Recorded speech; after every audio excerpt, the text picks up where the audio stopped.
ETF index mutual funds నేర్చుకుని stock మార్కెట్లో రాణించాలనుకుంటున్నారా? వెంటనే ఈ నెంబర్కి కాల్ చేయండి.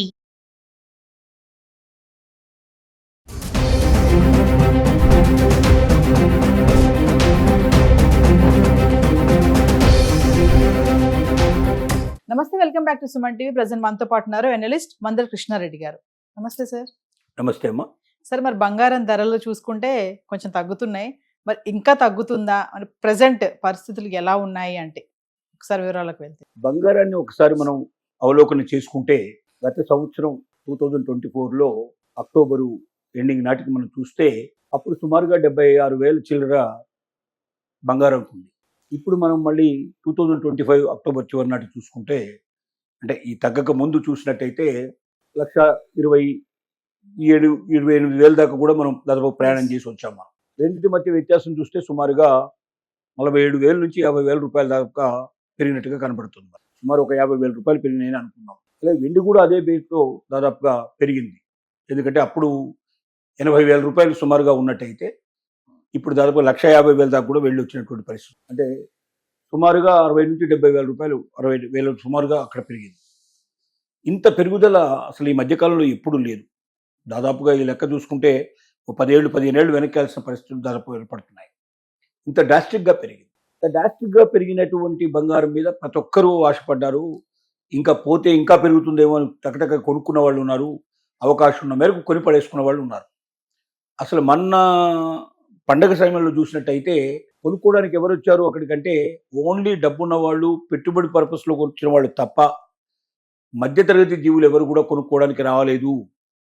అందుకే కొనుగోళ్లు విపరీతంగా పడిపోయాయని చెప్తున్నారు. కొనుగోళ్లు డ్రాస్టిక్గా పడిపోయాయి.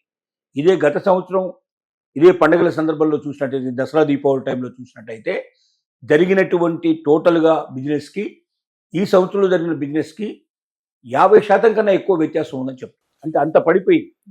అంత పడిపోవడానికి కారణం ఏంటంటే ఇప్పుడున్న బంగారపు రేట్లు సామాన్యుడు అందుకోవడానికి వీల్లేనంత స్థాయికి ఎత్తుకెళ్ళిపోయి ఓన్లీ బాగా డబ్బున్న వాళ్ళు, పెట్టుబడి రూపంలో దాన్ని దాచుకోవాలనుకున్న వాళ్ళు మాత్రమే మ్యాక్సిమంగా కొనుక్కోవడానికి సిద్ధపడుతున్నారు. కానీ సడన్గా తగ్గుదల ప్రారంభమైంది. దాదాపుగా రోజు రోజుకు తగ్గుతూ వస్తుంది. 10,000 రూపాయలు సుమారుగా డిఫరెన్స్ దాదాపు మనకు ఈ వారం 10 రోజుల్లోనే కనబడేటువంటి పరిస్థితి ఏర్పడింది. అటు వెండిలో తగ్గుతోంది, ఇటు బంగారంలో తగ్గుతోంది. ఇది ఎక్కడి దాకా వెళుతుంది అని ఆలోచిస్తే మళ్ళీ అక్టోబర్లో 2024లో ఉన్నటువంటి రేట్లకు దరిదాపుగా వెళ్ళిపోతుందేమో అని కొంతమంది నిపుణులు దీని మీద ఆలోచిస్తున్నారు. కారణం ఏంటంటే ఇప్పుడున్న పరిస్థితుల్లో బంగారం మీద పెట్టుబడి పెట్టేదానికన్నా సేఫ్గా వేరే వాటిలో పెట్టుకుంటే బాగుండేటువంటి పరిస్థితులు ఇప్పుడు ఏర్పడ్డాయి అని ప్రపంచం లోపల. యుద్ధాలు దాదాపుగా తగ్గిపోయే పరిస్థితి. ఒక యుక్రెయిన్ రష్యా యుద్ధం మాత్రమే నడుస్తుంది తప్ప మిగిలిన యుద్ధాలన్నీ దాదాపుగా పూర్తిగా ఏదో ఒక అవగాహన ఒప్పందాలు చేసుకొని ప్రస్తుతానికైతే కాంప్రమైజ్ అయిపోయి వాళ్ళు పీస్ఫుల్గా ఉండేటువంటి పరిస్థితులు ఏర్పడ్డాయి. ఇటు ఆఫ్ఘన్ పాకిస్తాన్ యుద్ధం కానీ, అటు మనకు ఇజ్రాయెల్ గాజా యుద్ధం కానీ, ఇవన్నీ కూడా మనకి ఇప్పుడు మటుమాయమయ్యే పరిస్థితులు ఏర్పడ్డాయి. ఇప్పుడు రెండోది ఏంటంటే మనకు డాలర్ విషయంలో కూడా తీసుకున్నట్టయితే స్ట్రాంగ్గా ఉండటం వల్ల ఎక్కువగా బంగారం మీద పెట్టుబడి పెట్టడం కన్నా ముందుకు వెళ్ళడానికి మంచిదనే ఉద్దేశానికి వస్తున్నారు. పోనీ స్టాక్ ఎక్స్చేంజ్ తీసుకున్నాము అంటే చాలా బలంగా ఉన్నాయి, అంటే పర్ఫెక్ట్గా నడుస్తున్నాయి.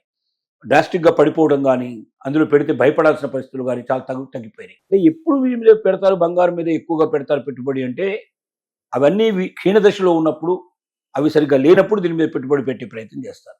అవి బలంగా ఉన్నప్పుడు దాంట్లో పెట్టుబడి పెట్టుకుంటే దీనికన్నా చాలా ఎక్కువ రేట్లు వస్తాయి. కాబట్టి ఎక్కువ రేట్లు బాగా లాభం వచ్చేట్టు దాన్ని వదిలిపెట్టి తక్కువ దాంట్లోకి రావడానికి ప్రయత్నం చేయరు. బ్యాంకు వడ్డీలు కూడా తగ్గితే మాత్రమే బంగారం మీద పెట్టే పెట్టుబడి పెడతారు. బ్యాంకు వడ్డీలు కూడా కొంచెం పెరిగే పరిస్థితులు ఏర్పడ్డాయి కాబట్టి అటువైపు కూడా ఎక్కువ మంది బ్యాంకుల్లో పెట్టుకోవడానికి ప్రయత్నం జరుగుతోంది. వీటన్నిటి కారణంగా కొద్దిగా క్షీణదశ మొదలైందేమో అని అనిపిస్తుంది.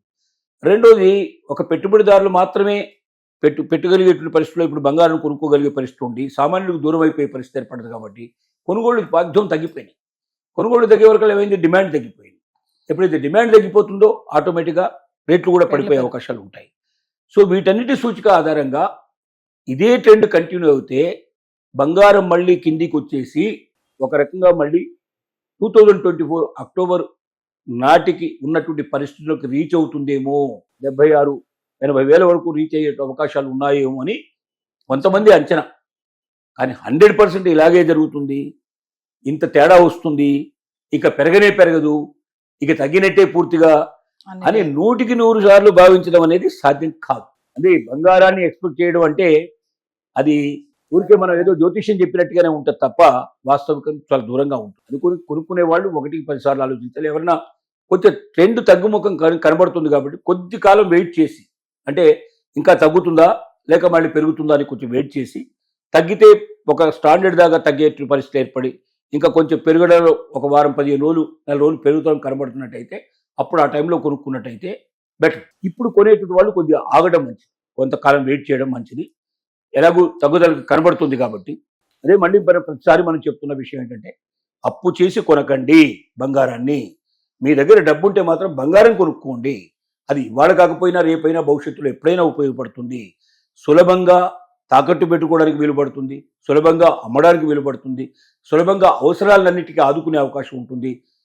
బంగారాని కన్నా స్పీడ్గా అమ్మగలిగేది ఈ ప్రపంచంలో ఇంకా ఏది లేదు. నేను చెప్పాలంటే అన్నిటికన్నా వేగంగా అమ్మగలిగేది బంగారం. ఆ తర్వాత వెండి కూడా ఇప్పుడు బాగా రేట్లు పెరుగుతున్నాయి కాబట్టి అది కూడా అమ్మడానికి అవకాశం ఉంది. సామాన్యులు అయితే, మధ్యతరగతి వారు అయితే వెండి మీద ఎక్కువ పెట్టుబడి పెట్టండి. ఎఫర్డబిలిటీ ఉండేటువంటి వాళ్ళైతే బంగారం మీద పెట్టుబడి పెట్టుకోండి, ముందుకు వెళ్ళండి. కానీ అప్పు మాత్రం చేసి కొనకండి అని మనం విజ్ఞప్తి చేస్తున్నాం. Thank you.